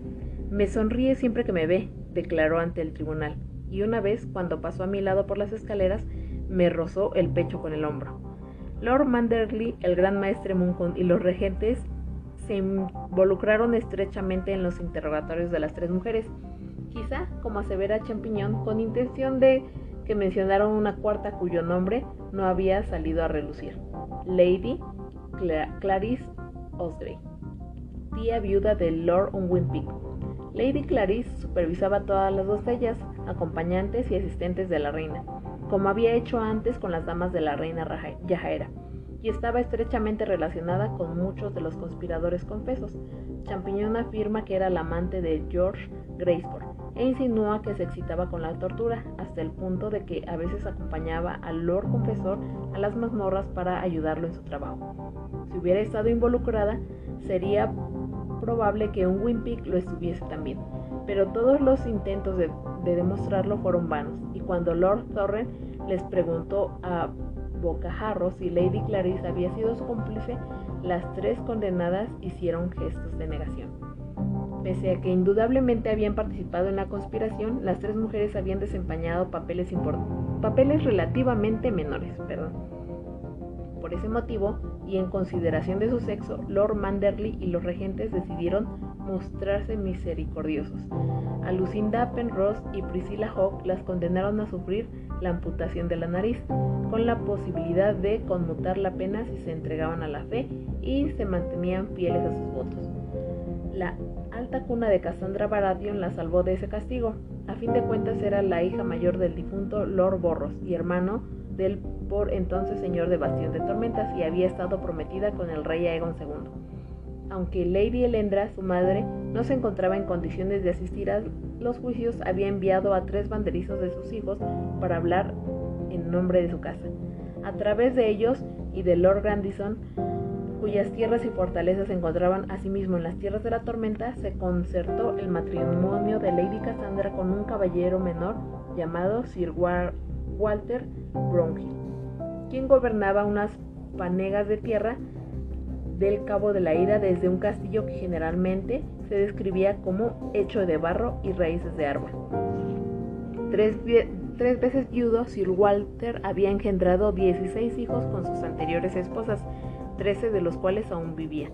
Lady Elandra consideró encargarse del cuidado de esos niños y de los hijos que ella misma diera a Sir Walter. Impediría a Lady Cassandra inmiscuirse en más traiciones y conspiraciones. Y tenía razón. Así concluyó el último juicio, pero las mazmorras de la Fortaleza Roja aún no estaban vacías. Faltaba por decidir el destino de Loto y Rogerio, los hermanos de Lady Larra. Si bien eran inocentes de alta traición, asesinato y conspiración, seguían estando acusados de fraude y robo. La quiebra del Banco Rogare había dejado en la ruina a millares de personas, tanto en Poniente como en Lys. A pesar de su vínculo con la casa Targaryen por vía del matrimonio, los hermanos no eran reyes ni príncipes, y sus títulos no eran sino cortesías vacuas. Lord Manderly y el gran maestre Munkun eran de la misma opinión, tenían que someterse a juicio y recibir castigo. En ese asunto, los 7 reinos iban muy a la saga de la ciudad libre de Lys, donde el derrumbamiento del Banco Rogare había causado de forma inexorable la ruina absoluta de la casa que erigió Lisandro el Magnífico. Se incautaron del palacio que había otorgado a su hija Lysara, así como de las mansiones del resto de sus hijos y todo lo que contenían. Unas cuantas galeras mercantes de Draco Rogare tuvieron noticias de la caída en desgracia de la familia con tiempo suficiente para virar rumbo a Volantis. Pero por cada barco salvado se perdieron 9, junto con sus cargamentos y los muelles y almacenes de los Rogare. Lady Lysara perdió su oro, sus gemas y sus vestidos. Lady Marra sus libros. Los magisteres arrebataron el jardín perfumado a Fredo Rogare antes de que pudiera traspasarlo. Vendieron a sus esclavos y a los de sus hermanos, legítimos y bastardos. Como no bastó para pagar más de la 10ª parte de las deudas del banco en quiebra, los propios Rogare acabaron vendidos como esclavos junto con sus hijos. Las hijas de Fredo y Lysaro pronto volvieron al jardín perfumado donde habían jugado de niñas, pero no como propietarias, sino como esclavas de cama.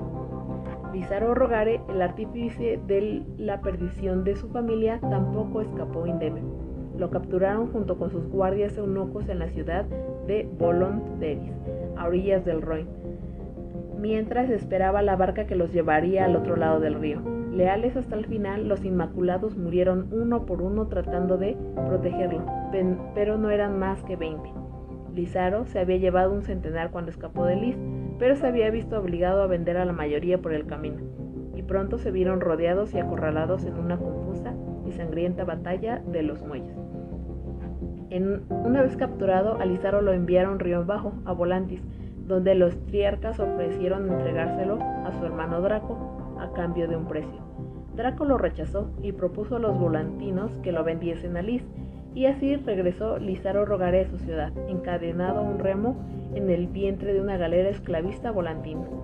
Durante el juicio, cuando le preguntaron qué había hecho con todo el dinero robado, Lysaro soltó una risotada.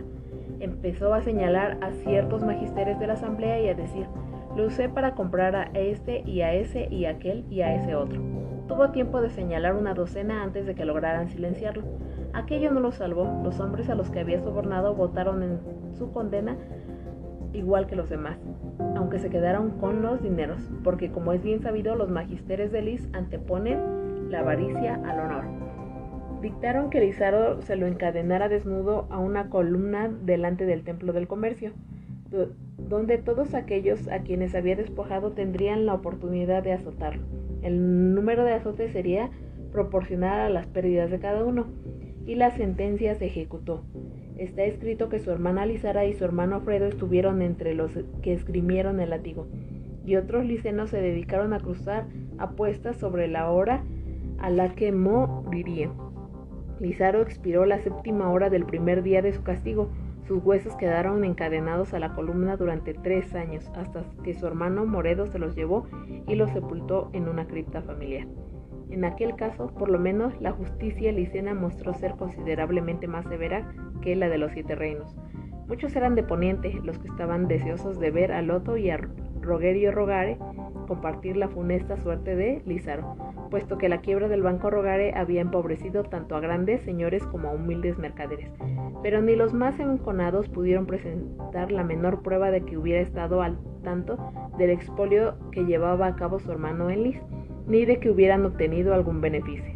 Al final, el banquero Loto lo juzgaron culpable de robo por la sustracción de oro, plata y gemas que no le pertenecían, y por no devolverlos cuando se los reclamaron. Lord Manderly le dio a elegir entre vestir el negro y perder la mano derecha como si fuera un vulgar ladrón. Entonces, loado sea Indros, zurdo seré, dijo Loto, y optó por la mutilación. No pudieron esgrimir ninguna prueba en contra de su hermano Rogerio, pero Lord Manderly lo sentenció a 7 latigazos de todos modos.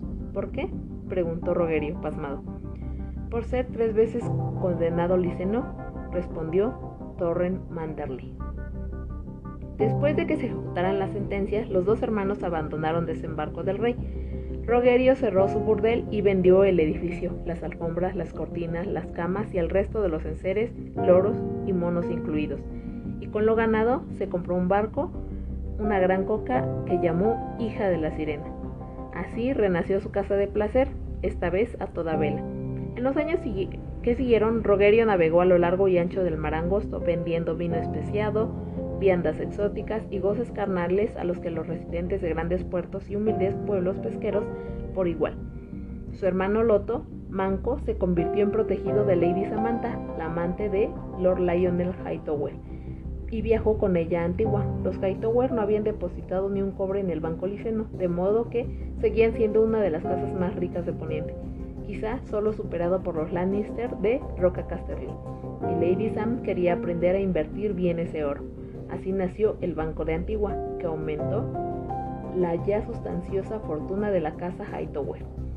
Moredo Rogare, el mayor de los hermanos que habían acompañado a Lady Larra a desembarco del rey, estaba en Bravos cuando celebraron los juicios, inmerso en negociaciones con los custodios del Banco del Rey de Hierro. Antes de que acabara el año, zarpó rumbo a Tirosh con los bolsillos repletos de oro bravosí y la intención de contratar barcos y espadas con que atacar Lys. Pero esa es su historia para otra ocasión, pues escapa a lo que aquí nos atañe. El rey Aegon III no se sentó en el trono de hierro ni una vez durante los juicios de los hermanos, pero el príncipe Viserys estuvo al lado de su esposa todos los días. Lo que pensaba Lady Larra de la justicia de la mano no nos los cuenta ni Champiñón ni las crónicas de la corte, excepto para mencionar que lloró cuando Lord Torrent emitió su veredicto. Poco después, los señores empezaron a despedirse para volver a sus respectivas sedes y la vida recobró la normalidad en Desembarco del Rey, bajo el gobierno de los nuevos regentes y la mano del rey. Sobre todo este último, los dioses escogieron a nuestros nuevos regentes, observó Champiñón, y se diría que son tan soquetes como los señores. No se equivocaba. Lord Stackpere adoraba la cetrería, Lord Merryweather los banquetes y Lord Grandison dormir. Cada uno opinaba que los otros dos eran unos necios, pero en última instancia daba igual, porque Torrent Manderly demostró ser una mano honrada y capaz. Se decía que era brusco y glotón, pero justo. El rey Aegon nunca lo honró con su estima, es cierto, pero su Alteza no era de naturaleza confiada, y los acontecimientos del año anterior habían agudizado su suspicacia. Tampoco es que Lord Torrent tuviese mucho aprecio al monarca, a quien se refería como ese crío desabrido, en las cartas que enviaba al Puerto Blanco para su hija. Sin embargo, Manderly sí cobró afecto al príncipe Viserys y adoraba a la reina Danaera. Si bien la regencia del norteño fue breve en comparación con la de sus predecesores, no por eso anduvo falta de acontecimientos. Con la valiosa ayuda de Isenbar Arryn, el halcón dorado, Manderly introdujo su reforma fiscal a gran escala que logró aumentar los ingresos de la corona y proporcionar cierto alivio a quienes pudieran demostrar que habían sufrido pérdidas con el expolio del Banco Rogare. En consulta con el Lord Comandante, volvió a dotar de 7 miembros a la Guardia Real, concedió la capa blanca a Sir Edmund Garrick a Sir Dennis Whitfield, Sir Agramore Cobb, para cubrir el vacío que habían dejado Marston Mares, Mervyn Flores y Amaury Pick. Rescindió formalmente el pacto que había firmado Alyn Puño de Roble para obtener la liberación del príncipe Viserys, sirviéndose de la alegación de que no se había suscrito a la ciudad libre de Lys, sino con la casa Rogare, que podía considerarse extinta. Con Sir Gareth Locke en el muro, la fortaleza roja necesitaba un nuevo maestro de armas. Lord Manderly eligió a un joven diestro espadachín llamado Sir Lucas Lodson, nieto de un caballero andante. Sir Lucas era un instructor paciente que pronto se convirtió en el favorito del príncipe Viserys, y hasta se granjeó cierto respeto reticente del rey Aegon. Para el cargo de Lord Confesor, Manderly eligió al maestre Rowley, un joven de semblante fresco recién llegado de Antigua, donde había estudiado con el archimaestre Sandeman, que tenía fama de ser el sanador más sabio de la historia de Poniente. Fue el gran maestre Muncon quien recomendó a Rowley. Quien sabe aliviar el dolor también sabe provocarlo, dijo a la mano. Además, es importante que nuestro Lord Confesor vea su trabajo como una obligación, no como un placer. La víspera del día del herrero, Lara de Lis dio un segundo hijo al príncipe Viserys, un niño grande y saludable al que su esposo puso el nombre de Aemon. Se organizó un banquete de celebración y cundió la alegría por el nacimiento del nuevo príncipe, aunque puede que su hermano Aegon, que tenía 1 año y medio, no lo compartiera, porque lo sorprendieron golpeando al bebé con el huevo de dragón que le había metido en la cuna. No llegó a hacerle daño gracias a los berridos de Aemon, que atrajeron a Lady Lara a la carrera, y llegó a tiempo para desarmar y castigar a su hijo mayor. Poco después, la comezón empezó a apoderarse de Lord Alyn Puño de Roble, y se puso a planear el segundo de sus 6 grandes viajes. Los Velaryon habían confinado gran parte de su oro a Loto Rogare, habían perdido más de la mitad de su fortuna. A fin de recuperarla, Lord Alyn reunió una gran flota de mercaderes a la que sumó una docena de sus buques de guerra para protegerla, con la intención de navegar a la antigua Volantis pasando por Pentos, Tyrosh, Lys y visitar Dor en el viaje de regreso. Se dice que discutió con su mujer antes de partir porque Lady Baela era de la sangre del dragón y pronta de ira, y había oído a su marido hablar de la princesa Aliandra de Dor con demasiada frecuencia. Sin embargo, acabaron por reconciliarse, como siempre. La flota zarpó a mediados de año con Puño de Roble al frente en una galera que llamó Valerosa Marilda, en homenaje a su madre. Lady Baela se quedó en marca deriva, encinta del segundo hijo de Lord Alyn. Se acercaba el 16º día del nombre del soberano. Con el reino en paz y la primavera en plena flor, Lord Torrent Manderly decidió que el rey Aegon y la reina Danaera debían emprender un viaje real para celebrar la mayoría de edad. Razonó que al muchacho le convendría ver las tierras que gobernaba y mostrarse ante su pueblo. Aegon era alto y atractivo, y su dulce joven y reina compensaría su encanto que le faltaba a él. La gente sencilla quedaría prendada de ella, sin duda, y eso redundaría en beneficio del solemne joven monarca. Los regentes estuvieron de acuerdo, planearon un gran viaje que durase 1 año entero y llevase a su alteza a lugares del reino donde jamás se había visto un monarca. Partirían desde Desembarco del Rey hacia el Valle Oscuro y Pozo de la Doncella, y allí embarcarían rumbo a Puerto Gaviota. Tras visitar el nido de águilas, volverían a Puerto Gaviota y tomarían otro barco hacia el norte, con una parada en las 3 Hermanas. Lord Manderly prometió que Puerto Blanco depararía a los reyes una bienvenida como nunca habían visto. Después podrían proseguir el viaje hacia Invernalia, quizá incluso visitar el muro, antes de regresar al sur por el camino real en dirección al Cuello. Sabita Frey los acogería en Los Gemelos, irían a ver a Lord Benjicut al Árbol de los Cuervos, y por supuesto, si visitaban a los Blackwood, tendrían que pasar por el mismo tiempo con los Bracken. Tras pasar unas cuantas noches en aguas dulces, cruzarían las colinas en dirección al oeste para saludar a Lady Joanna de Roca Casterly. Desde allí continuarían por el camino del mar hacia el dominio, Alto Jardín, Soto de Oro, Roble Viejo. Y en el lago rojo había un dragón, lo cual no sería del agrado de Aegon, pero podían pasarlo de largo fácilmente. Una visita que cualquiera de las sedes de Unwin Peak contribuiría a aplacar a la antigua mano. En Antigua, el Septón Supremo accedería sin duda a dar su bendición a los reyes, y Lord Lionel y Lady Sam celebrarían la oportunidad de mostrar al soberano que el resplandor de su ciudad hacía palidecer al de Desembarco del Rey. Sería un viaje real como el reino no ha presenciado en más de un siglo, dijo el gran maestre Munkun a su alteza. La primavera es época de nuevos comienzos, mi señor, y marcará la verdadera inauguración de vuestro reinado. Desde las marcas de Dorne hasta el muro, todos verán que sois su rey, y Daenerys su reina. Torrent Manderly estuvo de acuerdo. Al chaval le vendrá bien salir de este condenado castillo, declaró en presencia de Champiñón. Podrá cazar, disfrutar de la cetrería, escalar una montaña o dos, pescar salmones en el Cuchillo Blanco, ver el muro y celebrar banquetes de todas las noches, no les sentaría mal ganar algo de carne para esos huesos. Que pruebe una buena cerveza norteña tan espesa que se puede cortar con una espada. Los preparativos de las celebraciones del Día del Nombre del Rey y el posterior viaje real acapararon toda la atención de la mano y los 3 regentes en los días que siguieron.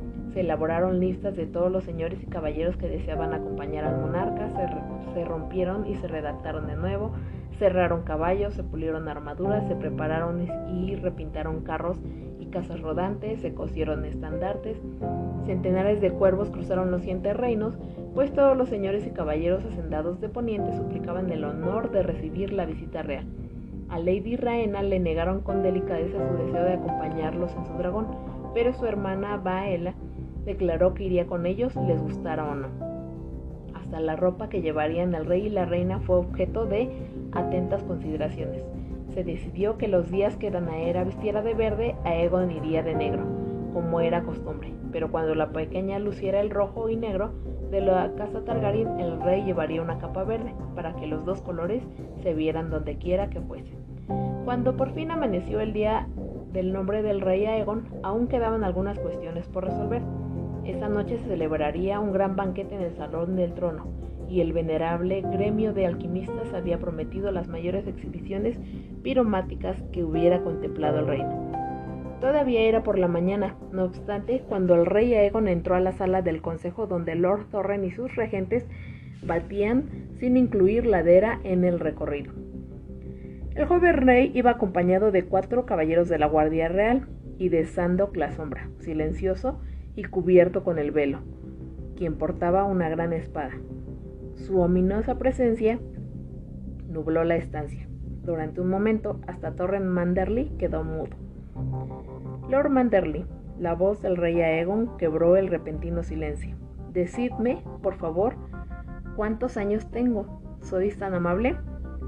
Hoy cumplís 16, Alteza, repuso Lord Manderly. Ya sois un hombre. Es hora de que asumáis el gobierno de los 7 reinos. Lo haré, dijo Aegon. Estáis sentado en mi sitio. Años después, el gran maestre Monkun escribiría que la gelidez de su tono sorprendió a todos los presentes en la sala. Desconcertado y sobresaltado, Torrhen Manderly levantó su considerable masa de la silla que presidía la mesa del consejo, mientras lanzaba una mirada intranquila a Sandok la Sombra. Alteza, estábamos hablando del viaje, dijo mientras ofrecía el asiento al rey. No habrá ningún viaje, declaró el rey mientras se sentaba. No tengo intención de pasarme un año montado a caballo, durmiendo en camas ajenas e intercambiando cortesías inanes con señores borrachos, la mitad de los cuales se alegrarían de verme muerto si les reportara un cobre de beneficio. Cualquiera que desee hablar conmigo me encontrará en el trono de hierro. Mi señor, insistió Torrhen Manderly, este viaje os será de gran ayuda para ganaros el favor de vuestro pueblo. Al pueblo pretendo darle paz, comida y justicia. Si eso no basta para ganar su favor, mandemos de viaje a Champiñón. O quizá un oso bailarín. Una vez me dijeron que nada gusta tanto a la gente sencilla como los osos bailarines. También podéis cancelar el banquete de esta noche. Enviad a los señores de vuelta a sus castillos y repartir la comida entre los hambrientos. Esta será mi política. Estómagos llenos y osos bailarines. Después se dirigió a los 3 regentes, Lord Stepper, Lord Grandison y Lord Merryweather. Hoy os doy las gracias por vuestros servicios. Tenéis mi vaina para marchar. Ya no necesitaré ningún regente. ¿Y una mano?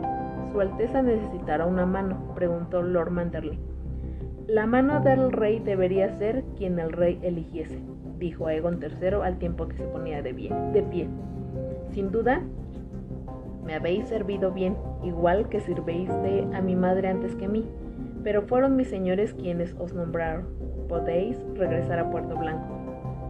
De buen agrado, mi señor, dijo Manderly en un tono que el gran maestre Monkun calificaría más adelante de rugido. No he probado una cerveza decente desde que llegué a este pozo negro de castillo. Dicho lo cual, se quitó la cadena que simbolizaba su cargo y lo dejó en la mesa del consejo. En menos de 15 días, Lord Manderley embarcó rumbo a Puerto Blanco con un pequeño séquito de espadas juramentadas y criados, entre los que se encontraba Champiñón. Por lo visto, el bufón se había encariñado con el corpulento norteño y había aceptado con alegría su oferta de un puesto en Puerto Blanco, pues la prefería quedarse al lado de un rey que casi nunca sonríe y jamás reía. Era un tonto bufón, pero no tan tonto como para quedarme con aquel tonto, aseguró. El enano sobreviviría al rey al que abandonó. Los últimos tomos de su testimonio, cargados de coloridos relatos de su vida en Puerto Blanco, su estancia en la corte del señor del Mar de Bravos, su viaje a Puerto de Iben y los años que pasó con los titiriteros de la dama secante, son valiosos por mérito propio, pero mucho menos útiles para nuestro propósito presente. Así que, con tristeza, decimos adiós al hombrecillo de lengua sucia en nuestra historia. Pese a no haber sido el cronista más fiable, el enano decía verdades que nadie más se atrevía a insinuar, y a menudo las decía con gracia. Champiñón relata que la coca en la que navegaron Lord Manderley y sus acompañantes se la llamaba la sal de la vida, pero el ánimo que reinaba a bordo mientras surcaban el mar con rumbo al norte en dirección a Puerto Blanco distaba mucho de ser saleroso. A Torren Manderley nunca le había caído bien ese crío desabrido, como quedaba bien claro en las cartas que escribía a su hija, y tampoco lo perdonaría por la brusquedad con la que lo despidió, ni por la forma en que aniquiló el viaje real, cuyo abrupto desenlace se tomó como una afrenta personal profundamente humillante. Inmediatamente después de asumir el gobierno de los 7 reinos, el rey Aegon III había convertido en enemigo a un hombre que había estado entre sus más leales y devotos servidores. Y así llegó el incómodo final de la regencia para dar paso al pesaroso reinado del rey quebrado. ¡Ay, amigos! Y con eso terminamos nuestro libro Fuego y Sangre de George R.R. Martin. Muchísimas gracias por acompañarme en esta travesía. Algo larga, no perfecta, lo sé, pero hecha con mucho, mucho amor para todos ustedes. Gracias por seguirme a este momento. Gracias.